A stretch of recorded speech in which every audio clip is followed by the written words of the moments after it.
అమ్మాయిలు అంటేనే చేంజ్ అవుతారు. వాళ్ళు ఎలా చేంజ్ అవుతారంటే తెలియదు. ఫ్రెండ్స్ ద్వారా అవ్వచ్చు, ఫ్యామిలీ ద్వారా అవ్వచ్చు. బ్రదర్, ఇప్పుడున్న ప్రెజెంట్ లవ్ మ్యారేజ్ బెటరా, అరేంజ్ మ్యారేజ్ బెటరా? Love marriage better. ఎందుకంటారు? లవ్ ఈజ్ ప్యూర్ అన్న. అందులో కొన్ని నెగిటివ్ జరగవచ్చు, కొన్ని పాజిటివ్ జరగవచ్చు. నెగిటివే మనం కన్సిడర్ చేసి దాన్ని తప్పు అంటే కరెక్ట్ కాదు. Love marriage correct.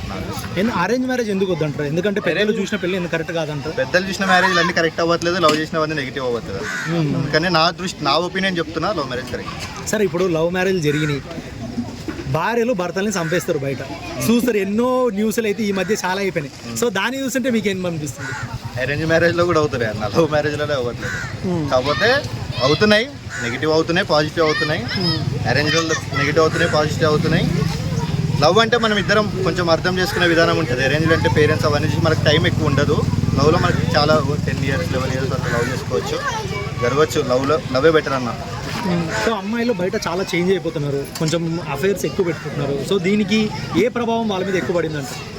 అమ్మాయిలు అంటేనే చేంజ్ అవుతారు. వాళ్ళు ఎలా చేంజ్ అవుతారంటే తెలియదు. ఫ్రెండ్స్ ద్వారా అవ్వచ్చు, ఫ్యామిలీ ద్వారా అవ్వచ్చు, ఏమైనా అవ్వచ్చు. అండ్ అమ్మాయిలు కామన్ అన్న, అబ్బాయిలు కూడా చేంజ్ అవుతున్నారు. అమ్మాయిలు నెగిటివ్ అనొద్దు. అంటే ఈ మధ్య ఎక్కువ గర్ల్స్ గురించి మొత్తం ఎక్కువ ట్రెండింగ్ అవుతుంది కాబట్టి, సో వాళ్ళు ఎక్కువ చేంజ్ అవుతున్నారు అనేసి బయట ఒక టాక్ ఒక మొత్తం. ఏంటంటే కొంచెం సోషల్ మీడియా ఇన్ఫ్లుయెన్స్ ఎక్కువ అవుతుంది. సోషల్ మీడియాలో చూడడం, అది చేయడం, ఇది చేయడం, ఆ అమ్మాయి వాళ్ళని అలా చంపేసిందని వీళ్ళ మీద నెగిటివ్ రాగానే వీళ్ళని చంపేయడం, అవి జరుగుతున్నాయి. సోషల్ మీడియాని మనం ఎలా యూజ్ చేసుకుంటే అలానే.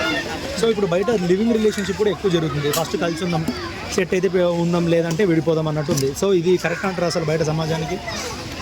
కరెక్ట్ కాదు, నా దృష్టిలో అయితే కరెక్ట్ కాదు. వేరే వాళ్ళది మనం చెప్పలేము కూడా. సో ఇప్పుడు బ్రేకప్లో ఎక్కువగా ఎవరి వల్ల అవుతున్నాయి? ఇప్పుడు బ్రేకప్ 10 years 11 years తర్వాత కూడా బ్రేకప్స్ అయితే జరుగుతున్నాయి. ఎవరు అమ్మాయి వల్ల ఎక్కువ జరుగుతాయా, అబ్బాయి వల్ల ఎక్కువ జరుగుతాయా? రీజన్స్ ఏముంటాయి దానివల్ల? అబ్బాయి వల్లనే జరుగుతాయి. వాడు ఒక అమ్మాయి మన పక్కన ఉంది అంటే మన మీద నమ్మకంతో వస్తుంది, ఫ్యామిలీని వదిలేసి. వాడు అమ్మాయి పక్కన ఉన్నప్పుడు మళ్ళీ వేరే అమ్మాయిని చూస్తే అమ్మాయికి ఈగో హర్ట్ అవుతుంది. అలా చిన్న మిస్అండర్స్టాండింగ్స్ జరుగుతుంటాయి. అబ్బాయి వల్లనే జరుగుతాయి. సో వాళ్ళ బయట అమ్మాయిలు కూడా మంత్లీ 10 lakhs 30 lakhs 40 lakhs కోరుకుంటారు కదా, మళ్ళీ అట్లా అంత సంపాదిస్తారంటారు అందరూ. వాళ్ళు 10 lakhs 30 lakhs కోరుకున్నా లాస్ట్కి వచ్చే 3 lakhs 4 lakhs వస్తారు. అది అందరికీ తెలుసు, మనం ఏం చెప్పలేము దాని గురించి. అదంతా. సో మీరు ఏ మ్యారేజ్ చేసుకుంటారు? లవ్ మ్యారేజా, అరేంజ్ మ్యారేజా? ఆల్రెడీ లవ్లో ఏమైనా ఉన్నారా? ఏమైనా లవ్ చేసి ఇంట్లో చెప్పి అరేంజ్ మ్యారేజ్ చేసుకుంటాం.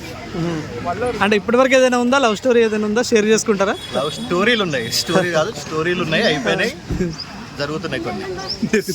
ఒకరే స్టోరీలు ఉన్నాయంటే మరి అమ్మాయిల పరిస్థితి ఏంటి బ్రదర్? అమ్మాయిలు కాదన్న, అమ్మాయి ఇప్పుడు ఒక అమ్మాయి ఉంది, ఇంతకుముందు చాలా ఉంది. అమ్మాయిల పరిస్థితి ఏం లేదు, మనం అర్థం చేసుకునే విధానం బట్టి ఉంటుంది.